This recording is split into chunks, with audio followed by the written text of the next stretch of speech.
Many times, as creatives turned entrepreneurs, we enter the world of business with very limited exposure and experience to business finances. In fact, many of the hennapreneurs I consult with explain that they don't have money systems in their business at all because they feel overwhelmed by the whole idea, embarrassed that they don't know what they don't know, and really unsure about how to deal with their money once they get it in the bank. In this episode, I'm breaking down some of the basic financial elements that I suggest building into your business for more sustainability and ease. If looking at your money or knowing what to do with it is something that makes you nervous, then this episode is definitely for you. Welcome to the Hennapreneur Podcast, the exclusive podcast of its kind, dedicated to giving you an honest look at the realities of making a living as a henna professional. I'm your host, Chelsea Stevenson, a tea-loving, shoe-collecting mother of three in constant search for the most poppin' pair of earrings and the perfect shade of red lipstick. I'm also a professional henna artist and business strategist who went from barely being able to piece together a fluid design to being the owner of the most celebrated henna boutique in my city. I'm on a mission to help henna professionals to harness their skills and grow vibrant, profitable businesses that they absolutely love. If you want to make more money with your art, you are definitely in the right place. Let's get to it. Hey, hennapreneurs! Welcome to another episode of the Hennapreneur Podcast. I am excited to talk with y'all about one of my favorite things, money. Many times as creatives and as entrepreneurs, as artists, we are coming from a place or a history where we are unfamiliar with business finance and how to manage money inside of a business, right? And one of the things that I oftentimes will hear from my clients or my students is that they feel nervous around money, that they feel very unsure, that they feel embarrassed, sometimes ashamed that they don't know what they're doing with their money. And these sorts of emotions, these sorts of feelings lend to a very disempowered experience that they have with their money. And then that causes them to show up differently in their business as well. So when we're coming to this table and having this conversation around money systems and what it is to properly allocate and properly manage the funds that exist inside of your business, I want to invite you to just be very cautious and be very aware of any internal narratives that come up for you.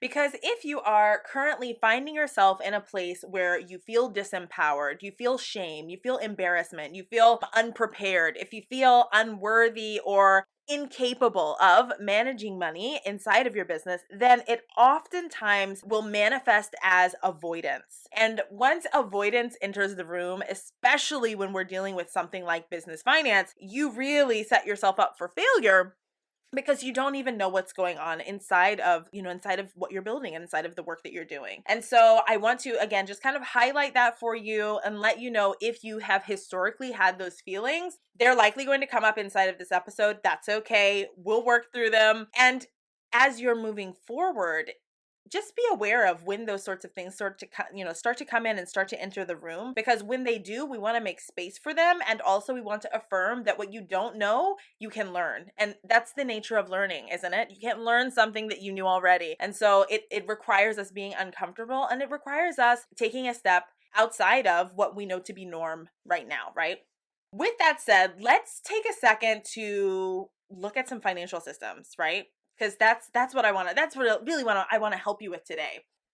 Again, many of my students, many of my consulting clients, they tell me that they don't have financial systems or strategies inside of their business when they first come to work with me. Sometimes they will have something set up, like they may or may not have a separate bank account. Perhaps it's a personal account. It's not a business account. Perhaps they're still commingling their business money and their personal money. And they're like, I don't even have that set up. Like, what do I do? Oftentimes what I'll hear is, so I've set up a separate account and now that exists, but I don't know what to do with the money that's there. And so it feels kind of redundant. And so I'm not using that business account. Instead, I'm just transferring the money straight over into my personal account, or I've kind of, gotten away from that and I just let people pay me in cash and I just deposit it into my personal account. Like, it very quickly becomes, as soon as the money hits my business bank account, I don't know what to do with it. So I'm just going to move it to my personal account because the money's there and it's mine, and like, I'll do what I need at the time. And Occasionally I'll have someone who will come to work with me and they'll be like, well, at least I track expenses. And so like I put the money for those expenses in the business account, but what's left over after the expenses, oftentimes they also don't know what to do with. And I want to just, I share this with you because I want to normalize that experience. If you find yourself in that place where you're like, okay, the money comes in, I don't know what to do with it, or the money comes in and I don't know where to put it, or if I put it over there in that separate account, like then it feels daunting, or it feels like I'm not sure. That's okay. All of those feelings of uncertainty are normal, and also they're very, very common. And that's why I wanted to make this episode today, to kind of like unpack some of that, right?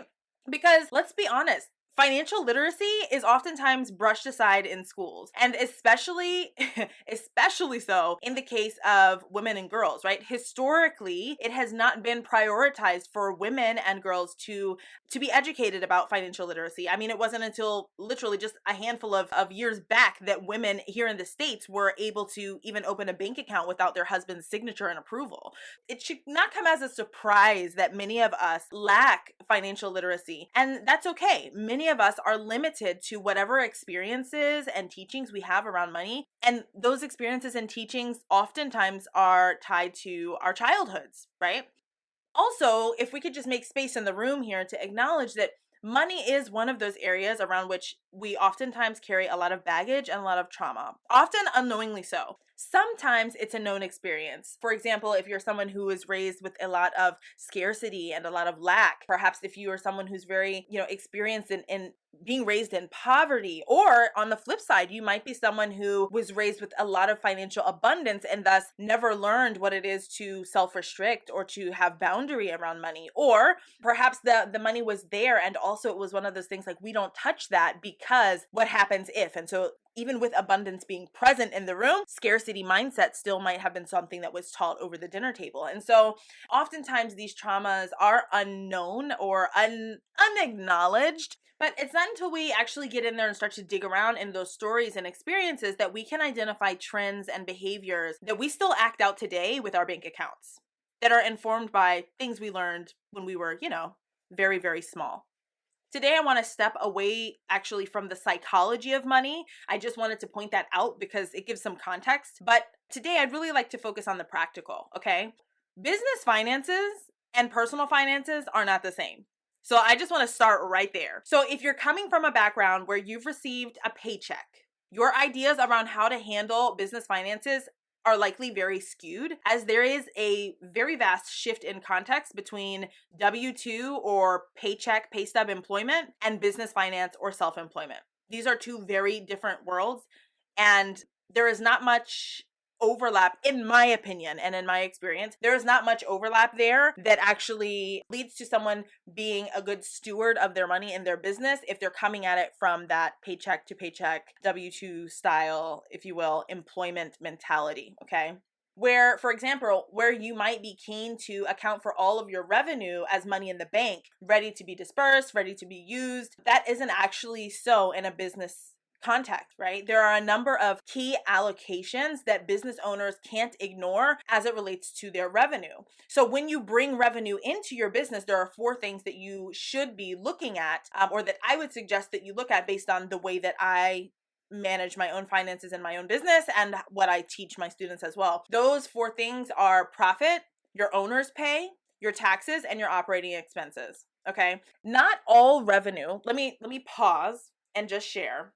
Not all revenue is actually even broken out into these categories, because there are certain costs of doing business that we'll actually need to account for before making these disbursements, right? Because all of the money that comes into your business isn't real and true revenue.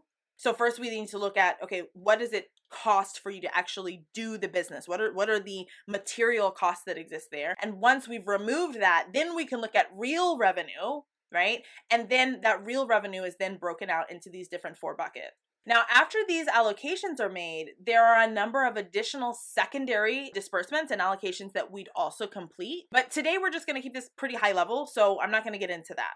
Okay. One of the things that I like to highlight is that profitability and sustainability, they go hand in hand. They must go hand in hand. You need your business to be profitable, meaning that you're bringing in enough revenue that you are able to pay yourself, cover your expenses, cover your taxes, put away for savings, and like do the things that are, that are necessary for your business to be able to grow. And you can only grow at a sustainable rate if that profit margin exists, right? What I choose to use inside of my own business is what's called the profit first method. Looking at those 4 buckets, there are very specific allocations that one would make. And this actually would apply to probably all of my listeners. This applies to any businesses that are making, per this system's recommendation, this applies to any business that is making under $250,000 per year annual revenue, right? So if that's you, this applies. Our breakdown for your allocations would be that 5% of your revenue would go towards profit, 50% goes as owner's pay, which feels really exciting and also very disappointing and sometimes kind of terrifying depending on where you're at in your business. And that's okay. Also, taxes, we're setting aside for about 15% of our real revenue we would place towards taxes, and 30% would be placed towards operating expenses. And of course, inside of your business, you can make adjustments as needed. So some people are going to have a little bit different rates of expenses versus how much they choose to pay themselves versus how much they need to set aside for taxes. Obviously, each of us has different, regional requirements as it relates to the tax component, depending on the nature of your henna business. If you're someone who's mobile versus someone who has a brick and mortar versus someone who's, doing the things, whatever. Your operating expenses might differ. And so you might be well within the 30% when it comes to your operating expenses, or you actually may need to allocate more of your revenue towards operating expenses. I would actually suggest, if you, as a henna artist, right? I mean, I've been doing this for a very long time. I've tried a lot of different business models, a lot of different delivery methods for my clients. And in my opinion, there's no reason why a henna artist specifically would need to exceed 30% of their revenue unless they also had a team. And if you're working with a team, even still at that point, for me, I'm looking at like a 35% revenue cap for operating expenses. So this is, something for you to keep in mind. Now, the beauty of this is, as you have these, these numbers are our baseline, and you would make adjustments as you see fit inside of your business. And obviously, this is something that I help my students with when it comes up, and if I see that there's a need for some sort of adjustment. But when you have these sorts of outlines for yourself, or guidelines for yourself and how you're going to disperse your money throughout your business, it makes it very easy for you to see what needs to happen next, right? So for example, if okay, I want to make in my business, I want to make $3,000 a month. I want to make $5,000 a month. I want to make $8,000 a month. Now you have the question, am I wanting to pay myself $3,000, $5,000, $8,000? What is my salary? What am I wanting to pay myself? Because if that number was the number that you came up with, well, then you're going to have to multiply that times 2, and that needs to be your revenue goal, right? And so oftentimes when I'm speaking with hennapreneurs and they're sharing with me about their goals, they're not accounting for everything else that goes inside of their business. And so, we get really excited that, oh my gosh, I've made this revenue. But is your revenue actually aligned with the goal that you have in your mind, or is your goal missing a piece? And we talked a little bit about this last week on our past episode. For me, as someone who's coming in with this experience and with this insight, I always like to look at the business and say, okay, well, what's the goal for you personally? What do you need at home to be good and to be whole and to feel complete and to feel, well maintained and cared for and safe and secure financially? And whatever that number is, then after that, we can add a little cushion to it because we always want to make some space for growth. And then we're going to double that. And that is your new revenue goal for your business, right? And so you can see very easily how, using these percentages allows for you to set better, more financially informed and holistic goals. And when you run your numbers each week or each month, depending on how frequently you sit down and review your finances within your business, you can then assess when or if your business is underperforming. In my own business, I do a money review every week. Every Monday, I call it Money Mondays or my CEO day. Monday mornings are when I sit down and I look at the business's finances for the week prior, in addition to some other things that I review on, every Monday. And while I'm sitting down and I'm looking at those numbers, I look to see, okay, first of all, where did the money come in from? What generated this revenue? great. This is something for me to be mindful of, because do I like doing that work or do I not like doing that work? I can make adjustments and I can shift things around inside of my marketing, for example. And also, now that I've got this money and I'm making the allocations into these separate buckets, if you will, this profit and this owner's pay and this taxes and this operating expenses, now I can see where does this play into my cash flow? If, for example, I know that typically, my clients like to book around the third week of the month. They oftentimes, don't book towards the beginning of the month, but like towards the middle, the third week of the month, then that's where I see an increase in sales generally. Then what does that tell me? It means also that as I'm planning my expenses for my business, as I'm planning the investments for my business, like I need to be aware, when does money most frequently come in? So that I will have the appropriate allocations ready to use inside of the appropriate buckets or accounts for my business as well, right? And so even just kind of touching very high level on what cash flow looks like, because you need to be aware of cash flow in your business, having that context, having those reviews, those weekly reviews. I suggest weekly. I love weekly, but if you want to do monthly, then that's fine. That's on you. But having those regular check-ins with your money gives you more data and it gives you more context with which you can then make decisions around your business's finances moving forward, right? And if, for example, you notice that, hey, I'm finding that, earlier on in the month, my business is kind of underperforming. And, when it comes time for me to pay myself, I'm also seeing that I've got, the bills at home tend to lean towards earlier in the month due dates. For example, let's say your water, your electric, your whatever, obviously your mortgage or your rent is coming out on the first of the month. Those earlier weeks in the month may be heavier for you inside of your personal finances. So if you can identify that, hey, I've got a cash flow issue where I'm not able to take my owner's draft, I'm not able to pay myself, or the amount that I'm paying myself through my owner's draft in those first and earlier weeks of the month, it's not really meeting what my needs are.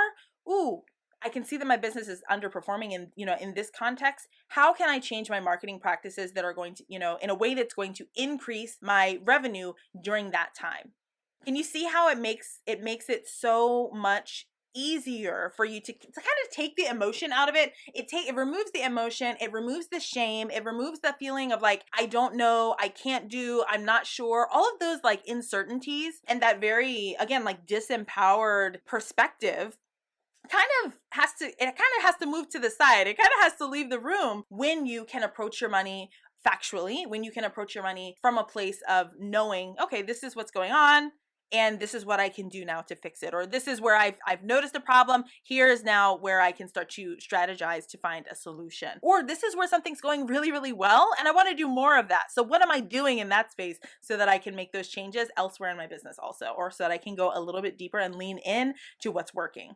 Inside of Hennapreneur Pro, I teach my tried and true method for building like a very profit-driven and sustainable service suite so that you can arrange your bookings in a way that really feeds these accounts, that really feeds your bank account while also feeling expansive and easeful and well aligned for you in your life. And so that's another piece that kind of goes into these financial systems, right?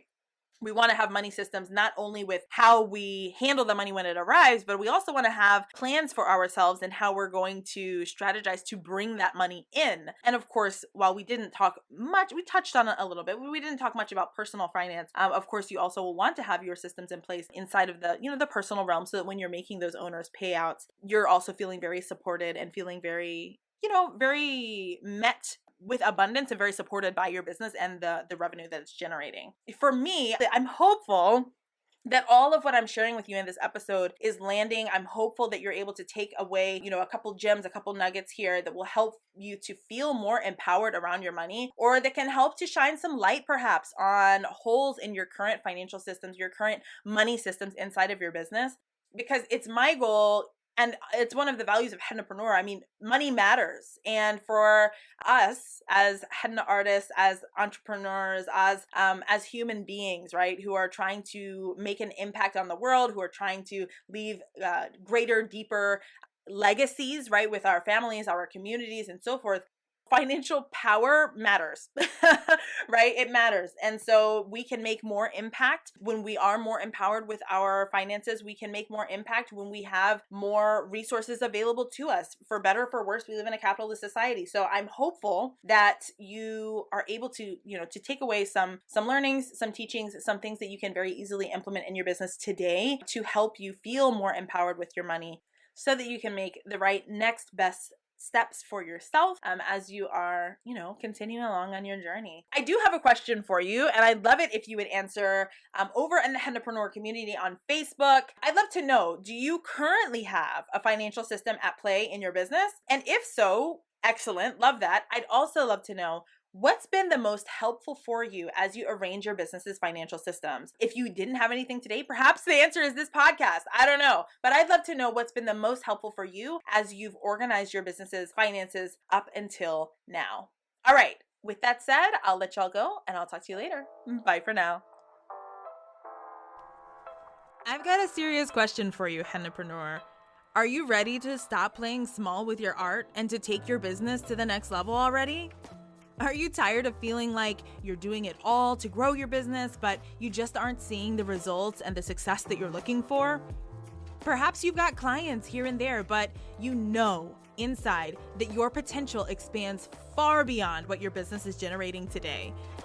You may know that you're a solid artist, but you can't seem to crack the code on the business side of things, and you may find yourself wondering, what gives? If any of this sounds like you, listen up, because I've got some really great news for you. I've got a free on-demand masterclass called 5-Figure Foundations, where I'll teach you my framework for how to build a profitable henna business. During the masterclass, you'll learn things like how to position your henna business for success, even if you don't have any background in practical business management. You're going to learn the critical steps you need to take in order to get your budding business started off right, or to correct the broken one that's burning you out. You're going to learn why you need systems, not feelings, to make more money and to expand your business. We're going to get real clear, real fast about how you're likely getting in your own way right now and how you can remove the frustrations that are holding you back. I'm also going to share my tried and true framework for establishing a profitable, sustainable business, and I'm going to tell you all about how my students are continuing to grow their businesses and celebrating some pretty big wins in the process, even through those everyday challenges that you might expect, like juggling work and home life, and even those massive challenges that you might have never seen coming, like navigating a pandemic while being a business owner. At the end of the masterclass, you'll no longer be in the dark. You'll know exactly what to do and what to avoid to build a solid foundation for your own profitable henna business as well. To register for the masterclass and to watch it instantly on demand, visit hennapreneur.com/foundations.